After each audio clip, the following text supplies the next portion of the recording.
The other day, I decided to find out what's inside the mind of a zoophile. Here are my questions, and here is his answers. This is coming from Kalon, a glowing fox on Twitter.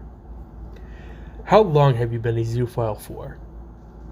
Since my teens. Do you believe that zoophilia is animal abuse? No.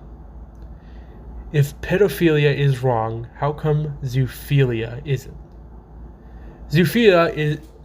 Pedophilia is where you go after things who is not fully mentally developed.